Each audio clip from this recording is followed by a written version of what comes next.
दोस्तों, आज मैं आपको एक ऐसी औरत की कहानी सुनाने वाली हूँ जो गरीबी और बच्चों की फरमाइशों के आगे मजबूर होकर गलत कदम उठाने पर मजबूर हुई। जैसा कि आप सबको पता है, आज के इस दौर में कोई किसी को मुफ्त में कुछ नहीं देता। हर चीज के बदले कुछ ना कुछ तो मांगा ही जाता है। ये कहानी एक ऐसी माँ की है जो अपने बच्चों के लिए ईद के कपड़े खरीदने दुकान पर जाती है। जब उसने दुकानदार से कपड़े मांगे तो दुकानदार ने उन कपड़ों के बदले क्या मांगा और क्यों वह माँ गलत कदम उठाने पर मजबूर हो गई, यह सब हम आज जानेंगे।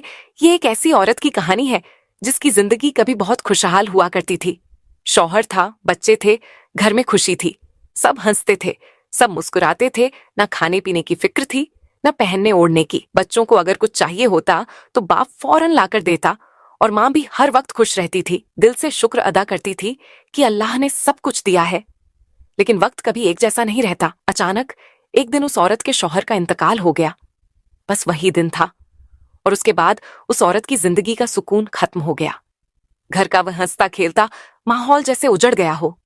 शौहर के मरने के बाद वह 1 साल तक आराम से गुजारा करती रही, क्योंकि शौहर ने जो थोड़े बहुत पैसे जमा किए थे वही उसके काम आते रहे। वही जमा पूंजी से बच्चों का पेट भरने लगी। कुछ थोड़ा बहुत चलाया, लेकिन जब वह पैसे खत्म हो गए तब असल मुश्किल शुरू हुई।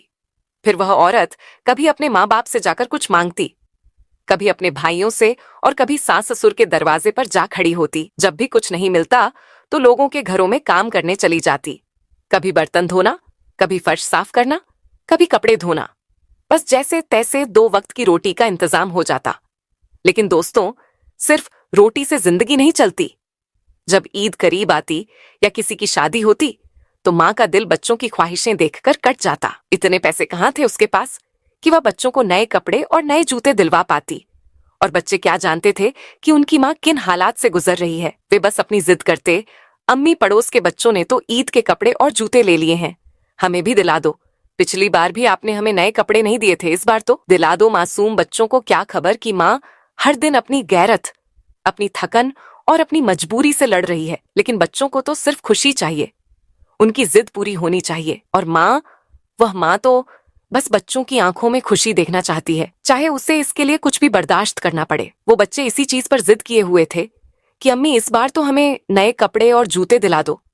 पिछली ईद पर भी हम पुराने कपड़ों में बैठे रहे थे, सब दोस्तों ने हमें छेड़ा था। इस बार तो आप हमें भी ईद वाले दिन नए कपड़े पहनाकर कहीं ले जाएं। वो तो मासूम बच्चे थे, नादान थे, जिद करना उनका हक था। उन्हें क्या पता कि उनकी माँ किन हालात से गुजर रही है। उन्हें क्या खबर कि उनकी माँ सुबह से शाम तक किस तरह लोगों के घरों में काम करके थकी हारी टूटी हुई वापसी करती है। बस उनके लिए बच्चों को तो बस अपनी खुशी नजर आती है, दिल की ख्वाहिश नजर आती है और आसपास के बच्चों की रंगीनियां छुपती हैं। माँ तो आखिर माँ होती है ना। उसने दिल ही दिल में फैसला कर लिया कि इस बार अपने बच्चों को जरूर खुशी देगी। पिछली ईद पर भी मैंने इनको नए कपड़े नहीं दिलाए, मैंने उन्हें वह कुछ भी नहीं दिलवाया जो उनका दिल चाहता था। बस हालात की मार सहती रही। लेकिन इस बार मैं चाहे जैसे भी हो अपने बच्चों को खुश करके रहूंगी। फिर वह औरत अपने रिश्तेदारों के पास गई, माँ बाप के सामने हाथ फैलाया, भाई से मदद मांगी। उसने कहा, मेरे बच्चों की जिद बहुत बढ़ गई है, उनके लिए कपड़े और जूते चाहिए। लेकिन किसी ने कुछ नहीं दिया। माँ बाप ने कहा, बेटी हम खुद मुश्किल में हैं, अपने लिए भी कुछ नहीं लिया। भाइयों ने साफ इनकार कर दिया, इस बार तो हमने भी कपड़े नहीं लिए, तुम्हें क्या दें। फिर वह सास ससुर के पास गई, लेकिन वहां से एक और दिल तोड़ने वाली बात सुनने को मिली। उन्होंने कहा, तुम अब अकेली हो, तुम्हें दूसरी शादी कर लेनी चाहिए। कोई अच्छा आदमी मिल जाएगा तो तुम्हें और बच्चों को सहारा देगा, खुश रखेगा। यह बात सुनकर औरत का दिल हिलकर रह गया। शायद वह शादी कर भी लेती अगर सिर्फ अपनी खुशी की सोच रही होती।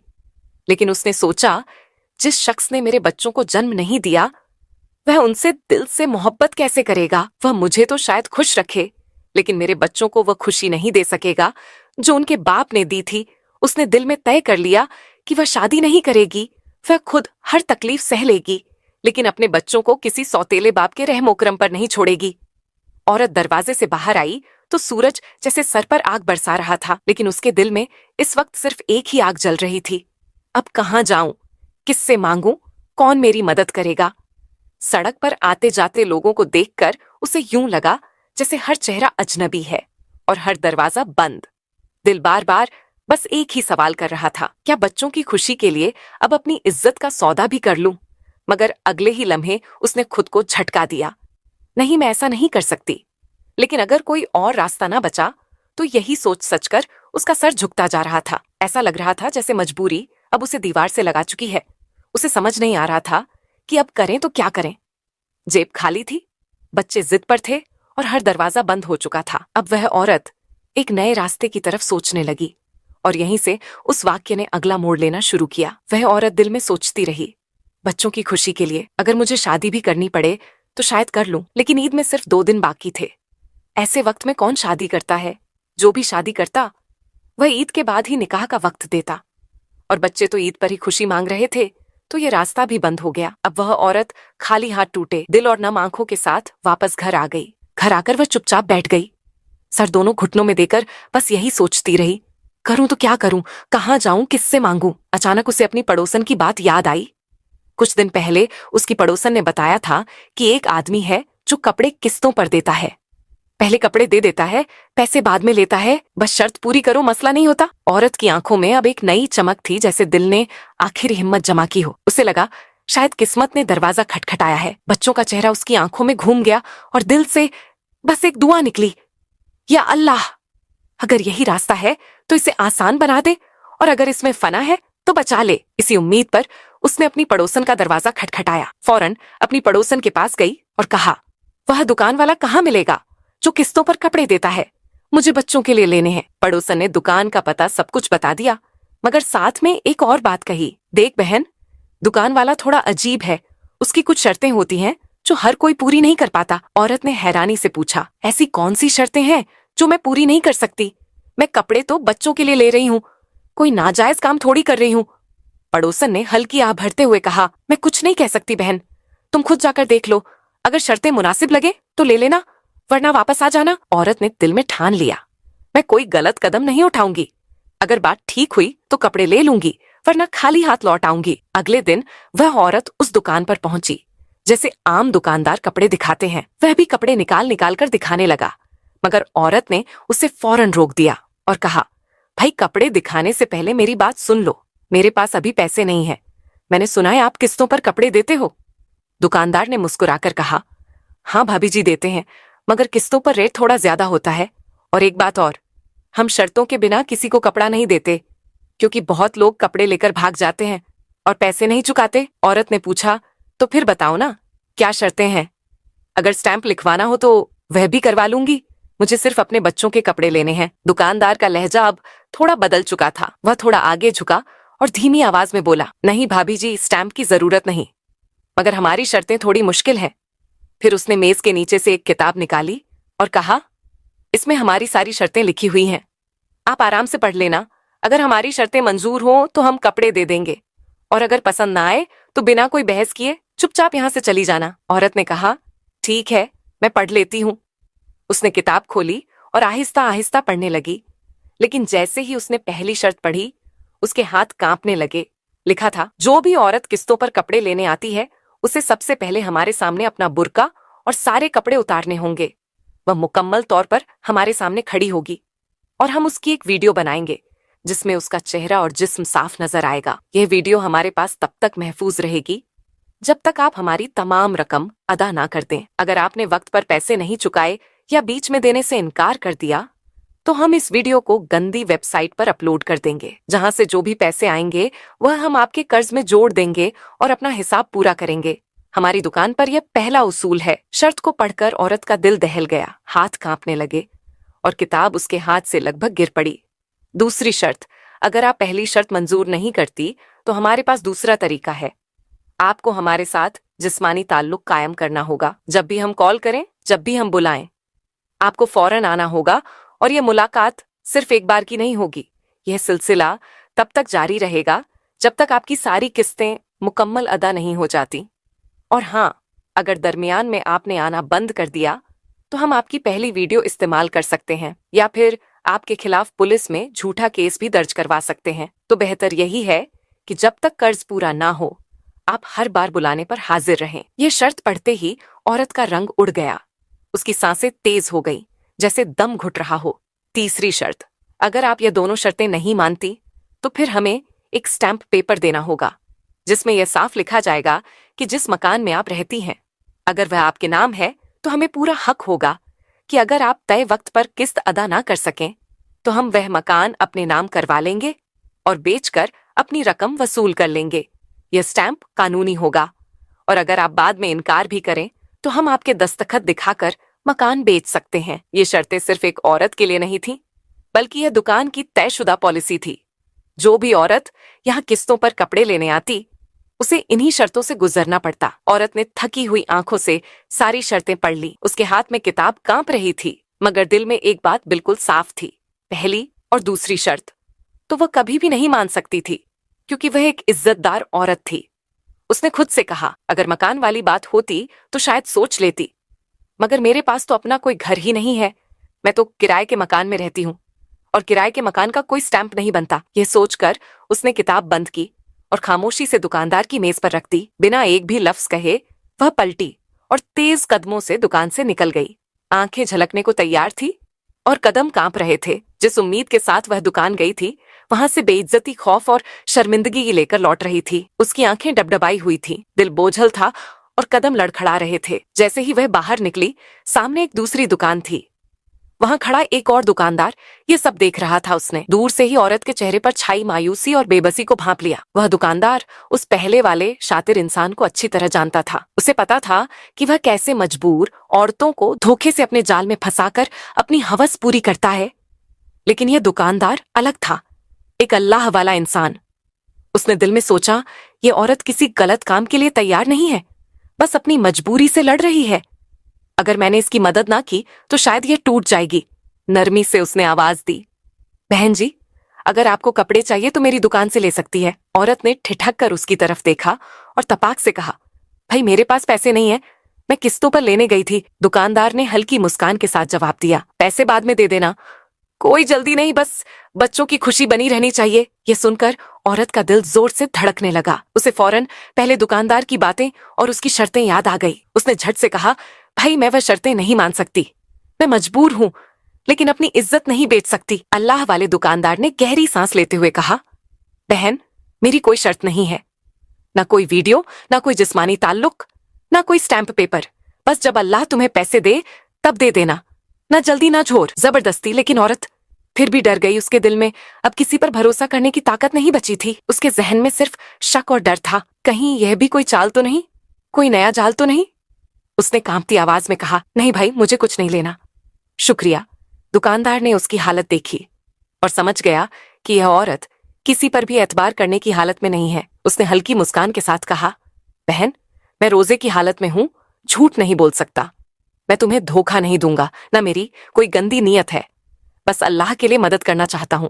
लेकिन औरत कुछ नहीं बोली, ना रुकी ना पलटी, बस तेज कदमों से अपने घर की तरफ बढ़ गई। अल्लाह वाले दुकानदार ने दूर से उसे जाते देखा और उसकी बेबसी को महसूस किया। वह समझ गया कि यह औरत शरीफ है और अब किसी पर एतबार करने की हालत में नहीं है। वह कुछ देर अपनी दुकान के बाहर खड़ा रहा।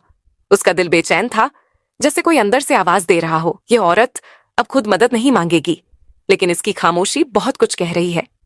धीरे धीरे उसने उसके पीछे चलना शुरू कर दिया, ना आवाज दी ना खुद को जाहिर किया। बस इतना चाहता था कि देखे यह औरत कहाँ रहती है, ताकि वह उसकी मदद कर सके। रास्ते में चलते हुए उस अल्लाह वाले दुकानदार ने बस एक दुआ मांगी, या अल्लाह अगर मेरी नीयत खालिस है तो मुझे इस औरत का बोझ बांटने की तौफीक दे। ऐसी मदद जो इज्जत के साथ हो, ऐसी मदद जो जुबान से नहीं दिल से दी जाए। जब उसने उस औरत का घर देख लिया तो चुपचाप वापस लौट आया, लेकिन उसका दिल बेचैन था। शाम ढलते ही वह फिर से लौटा, किसी से कुछ कहे बिना, बिना किसी पहचान के, बस नेक नियति के साथ। उसने कपड़ों के लिए जरूरी पैसे एक लिफाफे में रखे और दबे पांव उस औरत के घर के दरवाजे तक आया। फिर वह लिफाफा दरवाजे के नीचे से अंदर सरका दिया और बिना कोई निशानी छोड़े वापस लौट गया। ना नाम लिखा, ना कोई पैगाम छोड़ा, बस अल्लाह की रजा के लिए एक नेकी करके चुपचाप चला गया। उधर उस रात औरत खामोशी से जानमाज बिछाकर बैठ गई। दिल की हालत अजीब थी, आंखें नम थीं, जुबान खामोश थी, मगर दिल से एक आह उठ रही थी। फिर वह अल्लाह के सामने झुक गई और रोते हुए गिड़गिड़ाने लगी, ऐ मेरे अल्लाह, ऐ मेरे मालिक, तू ही जानता है मैं किस हाल में हूं। मैंने कब किसी के सामने हाथ फैलाए, कब किसी से सवाल किया? बस तेरे ही दर पर आई हूं, तू सब देख रहा है ना। मेरे बच्चों की जिद भी मेरी, खामोशी भी और मेरे खाली हाथ भी। ए अल्लाह, मैं जानती हूं कि तू हर चीज पर कादिर है। तू चाहे तो अंधेरी रात में भी रोशनी दे सकता है, तू चाहे तो बंद दरवाजों को खोल सकता है, तू चाहे तो बेसहारा को भी सहारा दे सकता है। वह रोती रही, दुआएं मांगती रही, और फिर इबादत करते करते कब उसकी आंख लग गई उसे खुद भी पता नहीं चला। सुबह जब वह उठी तो रोजमर्रा के कामकाज के लिए आंगन में आई, मगर जैसे ही उसकी नजर सहन में पड़ी, उसके कदम वहीं रुक गई।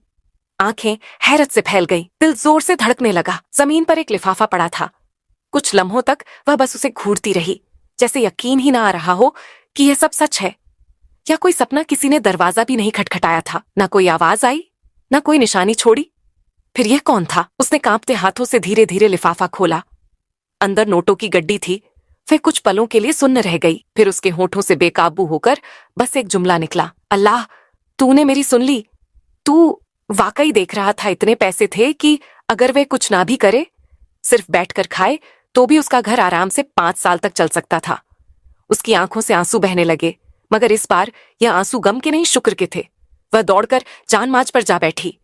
वह औरत सजदे में गिरते हुए सिर्फ एक ही जुमला कह सकी, ए मेरे अल्लाह, तूने मेरी सुन ली, तूने गैप से मेरी मदद की, तू ही सच्चा है, तू ही बड़ा है। उसकी आंखों में जो आंसू थे वे दुख के नहीं बल्कि शुक्र के थे।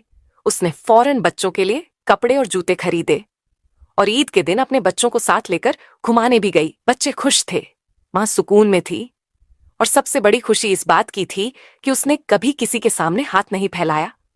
बस अल्लाह से मांगा और अल्लाह ने उसे अता कर दिया। उसके दिल से बस यही दुआ निकली, या अल्लाह, तू हर दिल के हाल को जानता है। तू ही है जो अंधेरों में रोशनी पैदा करता है। तू ही है जो गम के बाद सुकून अता करता है। हमें किसी के आगे हाथ फैलाने की नौबत ना देना। हमें हलाल रिज्क अता फरमा, ऐसा रिज्क जो हमारे बच्चों के लिए बरकत हो, और ऐसा रिज्क जो हमारे दिलों को भी मुतमिन कर दे। या रब, जो बेरोजगार हैं उन्हें अच्छा रोजगार अता फरमा। जो माँ बाप अपने बच्चों की जरूरतें पूरी नहीं कर पा रहे, उनके लिए आसानियां पैदा फरमा। उनके दिलों में सब्र और जुबान पर तेरा शुक्र जारी फरमा। या अल्लाह, हमें ऐसे वक्त में भी सीधे रास्ते पर कायम रख, जब दिल टूटे होते हैं, जेब खाली होती है और दुनिया हमें ठुकरा देती है। बस तू हमें थाम लेना और हमारे दिलों में यह यकीन कायम रखना कि तेरे खजाने कभी खत्म नहीं होते और तेरे दर कभी बंद नहीं होते।